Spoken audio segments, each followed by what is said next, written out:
जो है कि कोई एंटिटी शादी में फेरों के टाइम पर हस्बैंड के वाइफ के साथ लग के फेरों के बंद कर ले, तो कोई बंद कर आ गई है, अब वो हस्बैंड या वाइफ की बॉडी को यूज़ करके लाइफ का मज़ा ले रही है, ऐसा हो सकता है क्या? सिनारियो ऐसा नहीं होता, लेकिन जो अंदर प्रेत होता है वो यही बताता है, शादी के टाइम पे फेरों में मैं आ गया था।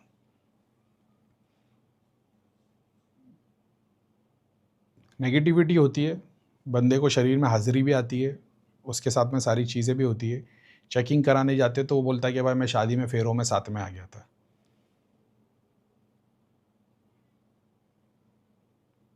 अब मैं क्या बोलूँ, लेकिन तुम्हारा धर्म पे से विश्वास उड़ जाएगा फिर। जब तुम वो शादी का जो इम्पोर्टेंस है ना, वही अभी क्या ही बोले, लेकिन अभी रिचुअल्स है, वो कस्टम्स है।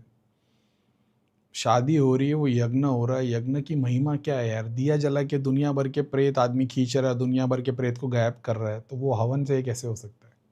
जब वो हवन हो रहा था तो प्रेत आ कैसे गया वहाँ पे? समझ रहे हो? तो होता है, नहीं होता है ऐसा नहीं है, क्रिया खुल जाती है। जिस अगर एग्जाम्पल के तौर पे किसी लड़की को तकलीफ है, जब तुम उसकी पास्ट की हिस्ट्री निकालोगे, उसका ट्रॉमा पिछले पीछे निकलेगा। समझ रहे हो? तो ऐसा नहीं है कि वो शादी के साथ में फेरे में आ गया, लेकिन पॉसिबिलिटी है पॉसिबिलिटी। शरीर के अंदर पहले से चीज़ होगी, सारी ज़िंदगी जाप हवन पूजा कुछ की नहीं, शादी के अंदर बिठा दिए, 6 घंटे से पूजा हो रही है, हवन हो रहा है, यज्ञ हो रहा है, वो पूरी की पूरी जागृत हो गई होगी।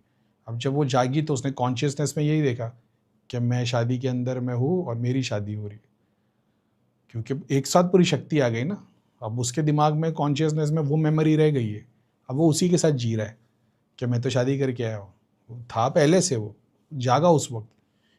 इसीलिए तो लोगों को ज़्यादातर शादी के बाद तकलीफ हो जाती है। क्यों? क्योंकि सारी ज़िंदगी पूजा पाठ जाप ध्यान किया नहीं, फिर एक दिन से सारा खानदान बैठ गया और 6 घंटे से पूजा कर रहे, फिर सारी। और इतनी गंदी गंदी क्रिया होती है शादियों में, तो मैं भी क्या बोलूँ तुम्हारे को। मेरे को तो ताज्जुब होता है यार। अभी तो अब वही है, हिंदू मुसलमान वाली बात। लेकिन यार, हल्दी संगीत और ऐसे ऐसे रिचुअल, और बोले भाई हमारे यहाँ पे 12 साल से शादी नहीं हो रही, तो बोले किसी की नई नवेली शादी होगी ना, उसमें जाके 2 हल्दी डाल देना, हो जाएगा। उसको लेना देना ही नहीं, वो जाती है और हल्दी डाल देती, ये गांठ ये पोटली छोड़ देना, मंडप में रख देना। उनको उससे लेना देना नहीं कि अगले जिसकी शादी उसका क्या आने वाला। उनका ऐसा है कि भाई पंडित जी ने बोले तो इसका आशीर्वाद मिल जाएगा, कृपा हो जाएगी। गंदी से गंदी क्रिया करवा देते हैं ऐसे। और फिर अच्छे नए नवेले शादी के जोड़े की पूरी माँ बहन हो जाती।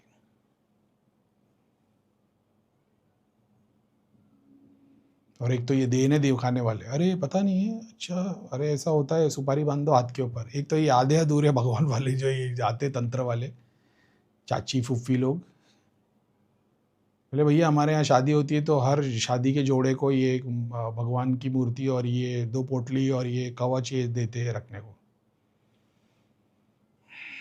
क्या ही बोले, अभी जाने दो। तो ऐसा नहीं है कि हवन में प्रेत आ गया और उसने ले लिया, लेकिन हाँ, पहले से होगा और फिर वो एक्टिव हो गया होगा, वो है।